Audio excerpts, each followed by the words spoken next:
All right. So yesterday on the stream, it's so funny. I wanted to cover this Keith Lee thing. And so we watched a few of the videos that he had made on the topic of, I think it was sugar and honey. And I didn't really see what the fuss was about. And I remember saying, you know, I had heard from some commenters or some other people in, like, you know, the black community talk about how there was something deeper going on with the Keith Lee stuff, but I just didn't get it. And now I know you're probably shocked. How did I not get it? As a white guy, what? So I pretty much abandoned the segment. It just looked like he showed up to the restaurant and he couldn't. They were just like, I don't know. They have weird hours or something, and they were deep cleaning, so he couldn't get food. And then they found out that it was him, and they're like, no, we want you to kiss us now. And he's like, nah, I don't want special treatment. But then FD Signifier made a video, so like, hey, this is probably the best place for me to go if there is a deeper narrative that I don't understand. So let's go. So, food critic influencer Keith Lee was on a trip through Atlanta this past week, and it's almost like that meme you've seen where like the Grim Reaper's going door to door, taking folks out, except the doors are like Atlanta restaurants. Even though he liked a lot of the places he ate at here, that's pretty much the story coming out of his tour in Atlanta, and I have some thoughts. Oh, so is it like the whole thing people are criticizing or something? I mean, he seems like a decent guy. I just think he's funny when he gave Mr. Beast like mediocre ratings on his candy bars, and Mr. Beast got like visibly upset about it. It was just funny. That's what I was like, wow, this Keith guy's is based, dude. For those who don't know, Keith Lee is and I kind of like the Mr. Beast bars. Just, you know, I tried them a little bit. I liked the Beast Burger too. Hot take, right? I'm just saying it wasn't that bad. Influencer who has for some years now been roaming the nation, going to black-owned or at least black-oriented restaurants and reviewing their food in his patented deadpan but even-keeled and positive style. And okay, just to be clear, that's not what Keith Lee does. I'm sure he goes to black-owned. Wait, hold on. Let me just get from going there. Roaming the nation. No, Keith Lee is an influencer who has for some years now been roaming the nation, going to black-owned or at least black-oriented restaurants and reviewing their food in his patented deadpan but even-keeled and positive style. And the fuck are you talking about? Not to be an asshole. Like, I'm sure he does go to black-owned businesses too. Yeah, of course. I swear to God, this guy. It's not like specifically black-owned business. He just kind of goes places. Okay. He just goes wherever. Okay, whatever. To give him credit in that he is an overtly positive figure as an influencer. Is that literally what he does? I could swear that he just goes to restaurants. Does he go to black restaurants specifically? I could swear the guy just goes to whatever restaurant. I've seen him go to like multiple taco places. What the fuck are you talking about? He just goes to food places, no? That's my point. My point isn't that he doesn't go to black restaurants. My point is he doesn't explicitly or exclusively try to go to black restaurants. He just goes where he's just like, hey, I'm going to go here today. I don't think that's what I'm saying. It's like, I don't know. The addition to me is like a little bizarre. Okay. Him and his mom make an effort to go to black-owned restaurant. Is that true? Okay, maybe I'm wrong. Maybe I'm just wrong. Maybe I just whitewashed Keith Lee, dude. Epic based whitewashing of Keith Lee. Okay, whatever. It's easy to get traction on social media by being negative, but even when Lee is not having the best time, he never leans into dragging people or restaurants, and it's somewhat. Part of me knew Mr. Beast was black, though. That's what I'm getting out of this. Part of me knew. Inspiring that he's built such a big platform solely on basically helping people out. But unfortunately, his experience in Atlanta has kind of broken that pattern. Lee wasn't able to completely be positive a few times on his Atlanta trip. He hasn't been too happy with the experience he's had. Yeah, like he's usually just honest about his reviews. He doesn't really do it. He tries not to be negative, or he doesn't like sensationalize negativity. In some of Atlanta's most notable black-owned restaurants, and this has caused quite a stir. Lee has spoken on how weird it is that he can't call in takeout orders. There's some frustrating rules he's seen about picking up food and ordering and sitting down, and some of the instruction stuff is a little inconsistent. It has put him in a difficult spot that I don't think he's appreciated. Customer service was interesting. While the people were nice, the rules they had set were very unique to me. We initially tried to do takeout, but when we came in, they said we couldn't sit down, and there was no space at the bar for us to stand. So we had to stand outside and order our food. And then we decided we just gonna dine in. But 2 people in our party stepped out for a second, because again, we fresh off the plane, so everybody's trying to get situated. The waitress, again, she was nice, but she told us she couldn't take any orders or she couldn't do anything until everybody sat down. No water, no coffee, no drink orders. Interesting. Why would, I mean, maybe that makes sense if it's a popular restaurant. I don't know. Maybe there's like a big issue with a bunch of people trying to like, oh, my friend's coming in a little bit, and then it takes them like an hour, so they don't let people start ordering. I don't know. No, nothing. Now, overall, I don't think Lee's assessment of what he's experienced is unfair, and he's went out of his way to ask his viewers to be cordial towards these businesses. But I do feel like his experience and the response to what he went through is not really getting the full picture. Lee is a food critic, not a culture critic, and he came to Atlanta to judge food and ended up having to make a bit of evaluation on Atlanta's culture without having had a real opportunity to understand it at a deeper level. And without that culture, The culture? What's the culture in Atlanta? analysis, a lot of people, especially folks outside of Atlanta, are coming to the wrong conclusion about what the problem really is. And that's what I'm gonna talk about today. But first, a little bit of history. Atlanta has taken to calling itself Wakanda, a reference to the fictional African nation of Wakanda from Black Panther, where What? in this fantasy Disney? Wait, are you saying that Disney owns Atlanta, Georgia? What the fuck? This is crazy. where I Black knew it, people though. live I much knew that. better and have significant wealth. I I get knew what's it. being alluded to with this nickname, which is that being Black in Atlanta can feel different than being Black in other places, but Alright. it does say something about how Blackness operates here in a slightly negative way as well, that people are unironically calling Atlanta Oh, are they trying to say like people maybe feel a little too much about themselves and feel a sense of superiority over other black people? Is that the insinuation? Wakanda. Need I remind you, Hey, thank you so much for the 11th month small gut intense reality. Thank you. Wakanda wasn't all it's cracked up to be, you know? Video in the description. Unlike Wakanda, Atlanta is the home of Black American capitalism. It has one of the highest income disparities in the entire country. And while not Atlanta based. has had Okay. a Black mayor for over 50 years now straight, these same Black mayors have consistently sold out portions of the city to corporate interests, hence creating that wealth disparity, which mostly involves taking money and resources out of poor Black neighborhoods. The difference is that I unlike imagine their argument would be that if we give some kind of a cut or a subsidy or a deal to a business or corporation, that it'll bring jobs, and there's probably a level of truth to that. So I'm sure the issue is more complicated than we think. like other major cities where this same type of stuff is happening, which to be clear is most other major cities, Atlanta has the unique feature of having to cut a whole lot more Black people in on the take. What I'm getting at is that Atlanta is one of the few cities, if not maybe the only city in the country, with a well-defined and I'd argue historically entrenched Black bourgeoisie or elite class. Cool. Other cities, of course, have Black folks with money, have their share of rich Negroes. Whoa! But Atlanta is one of the few outside of maybe DC and Chicago where not only are there rich Black people, but that wealth is tied to much of the power centers of the city and is able to create an explicit space for itself from other Black folks in the city. Further, because Atlanta is much smaller than those large cities, the reach of that Black influence seems to be much, much broader. You cannot go anywhere within Atlanta or the metro area without feeling the influence of Atlanta's Black wealth. And that's why Atlanta feels different, because when I walk down the street in Do they have a black Batman? Serious question. Because that would be interesting. anywhere but Cobb County, I don't feel the same sense of dread that I might if I was back home in my hometown of Chicago. And Atlanta didn't just get like this in the last 20 years of social media dominance and music and stuff like that. This elite class of Black folks has existed since the Reconstruction days after slavery. Atlanta has old Black money and folks whose families have been rich and in power for pretty much a century now. All of this is important to understand to really get how the culture of Blackness and Black excellence in Atlanta tends to feel and move differently here. And in some ways, it should be celebrated. Like, I don't think the music and art wave I don't know, man. It sounds like some of them might be kind of assholes, just because they sound like snooty rich people. Hey, I guess we all are equal if every race can have snooty rich dicks, because that's what it sounds like we're saying. Yeah, some of these guys are kind of just snooty, rude people.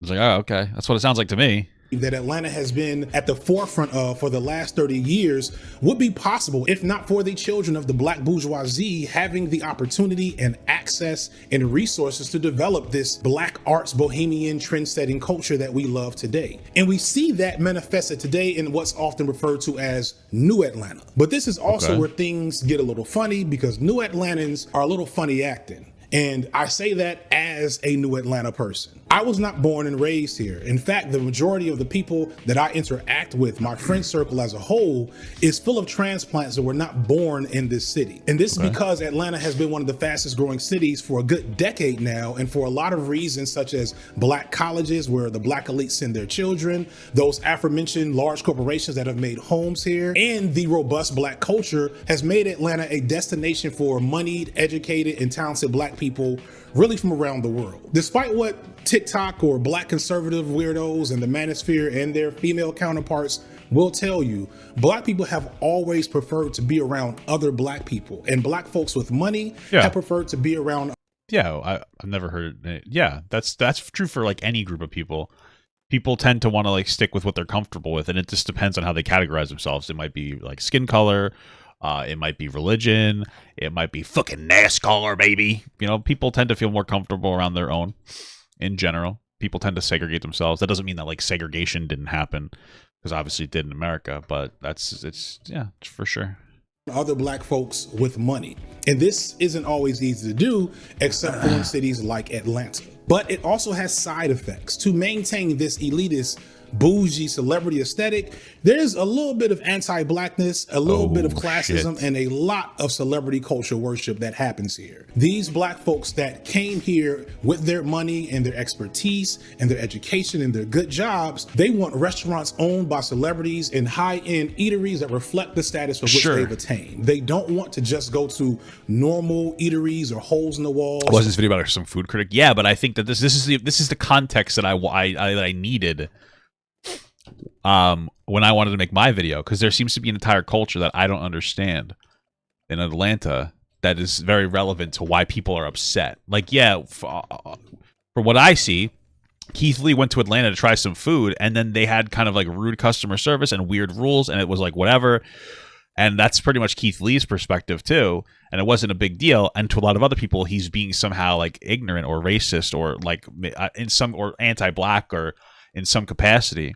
So I'm curious about the specifics. That's why we're watching this whole thing. High-end white spaces, they want their own. For example, as I said earlier, I'm originally from Chicago, and Chicago has a legendary chain of black-owned restaurants called Harold's Chicken Shack. And it's just a fried chicken spot where you can get some. Bro, I love Pollo Campero around us. It's Hispanic chicken, dude. It's crazy. When I go in there, it's a little interesting because the roof's really low, which I know sounds weird. I know you're gonna be like, that sounds weird. It is, you know, but I don't know why. Yeah, but the food's really good. I love the chicken. Dope wings. There's also this really good American place called Burger King that I went to yesterday. I had coupons for 3 Whoppers, 3 cheeseburgers, and 3 medium fries for $18. So I bought them. And I ate them. And my wife and I shared them. I had 2 Whoppers and 2 cheeseburgers. And she had 1 Whopper and 1 cheeseburger. I ate a lot yesterday. Some fries covered in their patented mild sauce.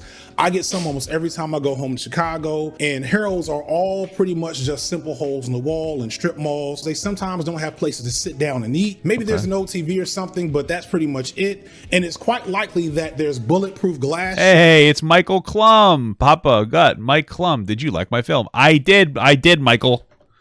I think you did an excellent job. I just, Boogie is a fucking weirdo, but you did a great job with the editing and the shooting and whatnot. So that felt very organic. I like the film. Thank you so much for the $10. Shielding the counter where you pay for your food. It's only a place to get food and not a place to do anything else. But within Chicago, it is well loved and well supported because it represents something special about the city of Chicago. Well, a few years ago, Atlanta got its own Harold's. This wasn't technically the first Harold's. There was one by Clark's campus that mysteriously burned down for some reason, but we're getting into deep lore. The point is that this new Harold's in Atlanta, Atlanta's Harold's, is Harold's Chicken and Ice Bar, complete with a full bar. What the fuck is an ice bar? Is it ice bar one of those things that they keep it? What the fuck is an ice bar? Multiple large flat screen TVs. All right, so it sounds like they did like a super high end Harold's Chicken instead of just like making the chicken. Why, dude? Just make the fucking chicken. TVs. There's a DJ there at night. It has waitresses and only waitresses. It has been elevated from it's a little sexist. It's a nice destination for men. Am I right? hole in the wall to party atmosphere. Oh my God, I was doing it in my delivery in Atlanta, and I was smiling at a customer, and he said, "Why are you smiling so hard? First time seeing a rich black family." Mike Klum super chatted. There's no way that happened to you. Papa Gut. Mike Klum. Yes. Did you like my film? I loved it. Sorry, I read it before and it just replayed. That's interesting. Is that real? You live in Atlanta? I know that you're a black guy, right? Because hey, listen. You'd be surprised. Black people watch my content. I don't know. I think it's because I'm funny. I think it's because I'm a stupid. Here's the thing. I know this is going to be like a little bit of a rant. When I was growing up, it was funny. Ignorant white people were funny. Like, you watch something like Malibu's Most Wanted with Jamie Kennedy or whatever, and he was like this wankster, we'll say, and everybody like pointed at him and laughed at him, and they're like, "Oh, this guy's just goofy." It was funny. Like, that was what was funny back then, and that's kind of my character. Like, I'm not a character; I'm a person. But like, I'll be a little stupid. Like, if I make a little bit of an edgy joke, it's at my own expense. You know, I think that's why people like me, dude. Or maybe it's on black passing. It's true. I did marry a fucking thick white bitch. Maybe that's it.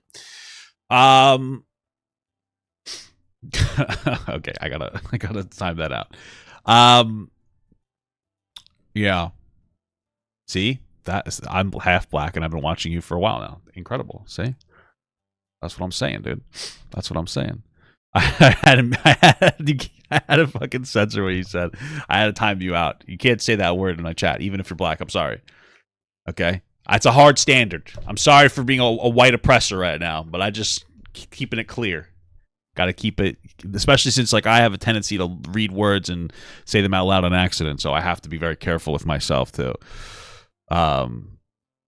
Dining experience worthy of a night out. And for me, it's kind of odd coming from the holes in the wall I remember in Chicago, until you understand that this is what black Atlantans require. And this is what black folks look for when they travel here. But wouldn't that be part of the, like,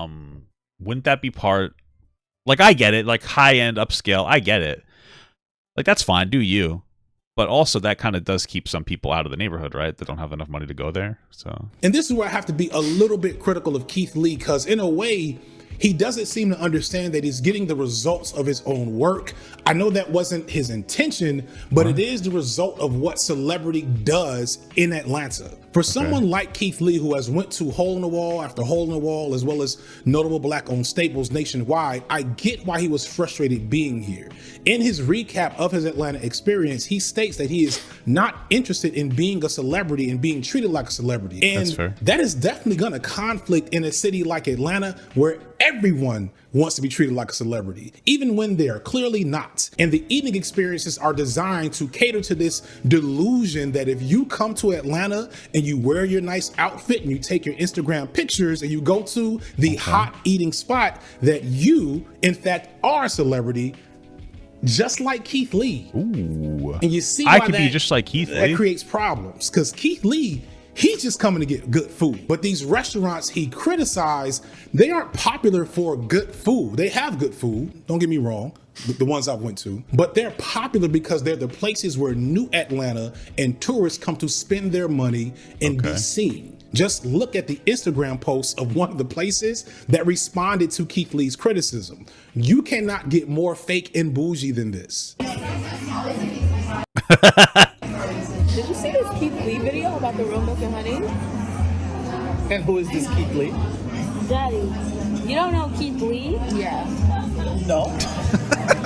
I saw this and I'm like, this just seems like a little silly goosery. People were mad about that. I thought it was dumb. Now, I think that owner is definitely off base for this being the response, but this doesn't whatever. surprise me because this is how New Atlanta To me, is. and you know, maybe this is just because I'm white, but from my perspective, it sounds like the dude went somewhere and he just wasn't a big fan of it, and everybody's having a meltdown. Like, it doesn't seem that deep to me. That's what I get out of it, and I'm just like, oh, why is everybody so upset? You know what I mean? Like, what is it really? Doesn't seem like a huge deal, right? So, and I think maybe Keith Lee feels that way too. I know that Keith is black, but maybe he just went there as a dude and he's like, you know what, this isn't for me. And he's very clear about that too. He's not like, I hated it, fuck all these people. He's just like, yeah, it was just not for me. That was basically what I got out of his response. He's like, it wasn't for me. Don't harass or criticize these people. They had weird rules. I wasn't a big fan. You know? So I think that maybe there's something to consider, that some people are holding Keith Lee to a higher standard because he's black, and he should have this robust understanding of, you know, the history of this area. When I feel like that's not necessarily fair to him. You know, I didn't even know that he specifically tried to do black restaurants. I still don't believe it. I thought he just went around and just ate fucking street food. You know what I mean? So let's get him to do a White Castle review. You know what I'm saying? Thinking about it now, there's really no like hole in the wall white places. I'm not saying that we need them, but like most of the time, street foods are like poor people food. That's 100% true. It doesn't matter what culture. Like hamburgers used to be dog meat. Not even kidding. I did a actual legitimate history report on the history of hamburgers. White Castle started hamburgers in 1921 when they would cook beef, which was ground beef, which was just dog meat at the time, with onions. People were like, wow, this was really good, and they sold them for cheap. And that has spawned an entire infrastructure of fast food chains, which I would argue is like kind of like, I guess you'd say like the white American food, except that is now chain restaurants. Is White Castle good? I love White Castle. It's a little expensive, but I like it a lot. Like I'll usually get like bacon cheeseburgers, no onion, no pickle, with the ketchup, because I think it's excellent.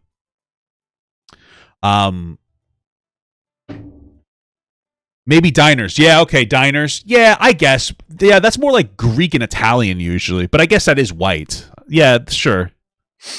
But I feel like there's a lot more like non-chain, like I see food, like a lot of Hispanic food trucks, and although I do see hot dog trucks too. Maybe I'm just looking at this through a weird lens. Maybe it's just so normal for me to see hot dog trucks that I don't really internalize it or like care about it.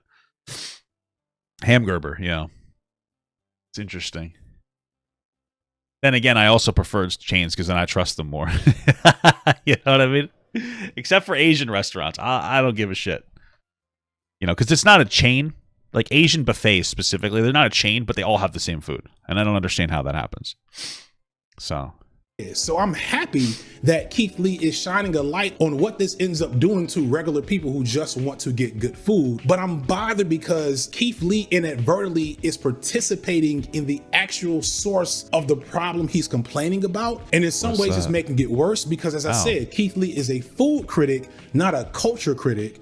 But the issue isn't the food, it's the culture. A lot of people are complaining about a reality in Atlanta. Yeah, I get what he's saying. Sure. I would argue that for a lot of people, like, yeah, I get what you're saying, you know, but that culture would probably turn people off a little bit. Yeah, sure. And restaurants that they've helped build. And I think Greek. Oh, yeah, that's true. Greek and Italian thing is more Long Island. Yeah, that's true. I live in Long Island, so like pretty much every diner is Greek and Italian. But that might just be a Long Island thing. My bad. Around and blaming it on the restaurants when they are just giving them exactly what they've been asking for, even if they don't. Okay, but I would argue that he didn't necessarily blame anybody. He just said he didn't like it. He said that the rules were weird and he wasn't a big fan. Realize that that's what they've been asking for. In one of the videos, Keith Lee visits old lady. What am I trying to say about Asians? Although I only watched the one review, so I could be totally wrong. Actually, now that I'm thinking about it, nothing. But I just know every time I've went to any. Listen, this is a weird thing about me. When I go like anywhere, I always try an Asian buffet. I always try to go to any buffet in general, but I'll typically gravitate towards an Asian buffet. I've tried them like every state that I've been in, which is very few. Like I've had them like Pennsylvania, Florida, New York, New Jersey. Very limited. And they're all the same pretty much for the most part. So it's like that. I don't know. Gang, which is a restaurant owned by Candy Burris, who is a reality TV star and former R&B superstar. And when he gets there, he finds out that there's a 90-minute wait, and he decides, breaking his protocol, mind you, that he's just gonna go and say what's up to the people. And when he gets in there, he gets frustrated because he starts to get treated like a celebrity, which is not what he wants. And he's made that very clear. But you're right. He set himself up for that. Sure, that's fair. That's kind of the weird nature of being even a micro influencer, is that when you pop up, no matter what you say or do, your influence ends up speaking for you. It's true. For some reason, the people at Texas de Brazil know who I am, and they love me there. So they usually treat me pretty well. The Texas de Brazil. It's funny. It's funny stuff. Did they know that I'm back on Instagram? Guys, did you know I'm back on Instagram? Long story short, me and my family tried to go to Old Lady Gang. In that situation, no! And I want to be very clear. Usually when celebrities come in, they want to be treated like that. I'm not a celebrity. I'm a normal person. I'm a celebrity. We're just trying to do our job. I'm just not the target audience for that kind of treatment. So we went to another place. Keith Lee reviewing a restaurant can have a life-changing effect on that restaurant, and that type of power ends up creating a mind of its own. Even now, you see it's not having the result he might have intended. He just made a video trying to clarify things, but it's too late because people are using Keith Lee as an excuse to air their grievances about a lot of restaurants and saying things that Keith Lee didn't even say. The Real Milk and Honey is one of the restaurants that me and my family went to. The Real Milk and Honey and Milk and Honey are two different restaurants. The Real Milk and Honey is a restaurant we went to.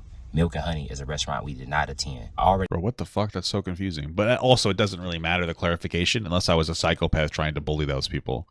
Like, I don't really care, you know? He was very clear and transparent, asking y'all not to leave hate anywhere. But specifically, don't leave hate to the Milk and Honey. They didn't do anything. Update, I just received a notice from the owner of the Milk and Honey. The place that we did not go to, them and their employees been receiving death threats. I'm absolutely 100% not with that. That's so corny crazy and so lame, regardless of my opinion on any restaurant, even if it's the Real Milk Honey.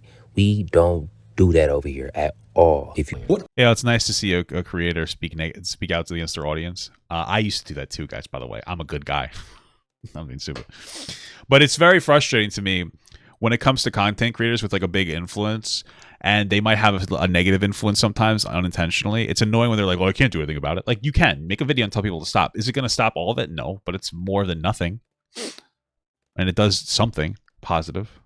Keith Lee doesn't quite get that I want to make sure is really clear is that I don't think he has issue with Atlanta restaurants. What Keith Lee has issues with is black people. Is Atlanta niggas. Okay, I was being a little silly, but it threw me for a little bit of a whirl on that one. A little bit of a pingle whirl on there. Okay, incredible. Y'all, we created this monster with our black capitalism and our bougie Instagram culture, and the restaurants are just a byproduct of that monster. For all of you complaining about the restaurants, ask yourself, what is it you'd actually want them to do? Do you think they can sit, feed, and provide good customer service to 500 people all coming at the same time? Because all y'all want to go to the hot new eatery? Do you want to go to the Old Lady Gang to have a sit-down experience? Then you might need to wait that 90 minutes or go somewhere else. Yeah, that's fair. That's fair. It is actually interesting thinking about it, because when it comes to like an upscale, I guess you'd say non-black restaurant, we'll say, I've never heard people. I mean, I guess Keith Lee just doesn't go there, right? So like, I don't usually hear as many complaints. People are like, yup, it's just a long wait. Like this really upscale restaurant I went to the other day called Applebee's. Some reason it was a 45-minute wait, and then once we sat down, it took them 20 minutes just to ask for our drink order. But my wife wanted half apps so bad that we stayed there. And then after they brought our food, they didn't ask for refills. I don't know what it is. Nobody asks for refills anymore. Pissing me off, bro. Do y'all want Atlanta to be bougie black excellence and create exclusive? I mean, the waitress was nice, but she was just sucked. Spaces and experiences that are very exclusionary to other types of black people, so you can show off your black excellence. Or do you want to be in a chill city that's too busy to hate, that maintains its values and unique culture? You can't do both, at least not at the same time. I've had Old Lady Gang before. It's pretty good. I think people just like to complain, I think is what we're coming down to. Everybody loves complaining. Everybody's a Karen. So. Via takeout in the middle of the week. And it's good, but not much better than Ray's Southern Food off Jonesboro Road. I've been to the Breakfast Club in Houston, some of the best breakfasts I've ever had, and I stood in line for 90 minutes and didn't complain because I knew what I was getting into. I have never went to the Real Milk and Honey, but I have eaten at the infinitely less crowded and still amazing breakfast. You know what Keith Lee should have done? I figured it out. Keith Lee should have paid somebody to wait online for him. Done. Boom. Done. Then they wouldn't have known he was a celebrity guy, and they would have been all good. Got him! Figured it out, guys. I figured it out. Boys, which is literally 2 minutes up the street. That's the set of choices, y'all. If y'all want Atlanta to feel like the Black LA, then you got to be prepared for the type of exclusionary elitist shit like LA, that comes with being LA. Or I guess I've never been there, so maybe divest from it altogether. Just a suggestion, if Keith Lee could influence y'all to do anything, it might be to reject wanting so badly to be celebrities. I keep seeing people say that Lee should come back to Atlanta and let the city do right by him, but y'all are missing the point still. He doesn't want the red carpet treatment. He wants good food without the pretense and to help people. And I feel bad because if his experience is anything... Well, that was his first problem. Helping people's cringe. Like mine, he's at a point where it's harder for him to do that in a culture that is... Yep. Keith Lee is basically like the impractical jokers of the food experience. Everybody just knows who he is now, so he can't really go anywhere unnoticed. Obsessed with celebrity status, and where people will send death threats just because you said you weren't happy with something, and that sucks. But y'all don't have to listen to me. What if I wasn't happy with the fact that they didn't send me death threats and then they sent them to me? Wouldn't that actually be a good thing? In this hypothetical world where that would ever happen? Eat wherever didn't think you about want, that, did you? But at least stop throwing shade at the black businesses for giving y'all exactly what you asked for. Keith Lee didn't expose any Atlanta restaurants. He exposed Atlanta culture. Damn. I'm FD Signifier, and this has been light work. All right, that was more interesting than what I could have produced by myself. Interesting context.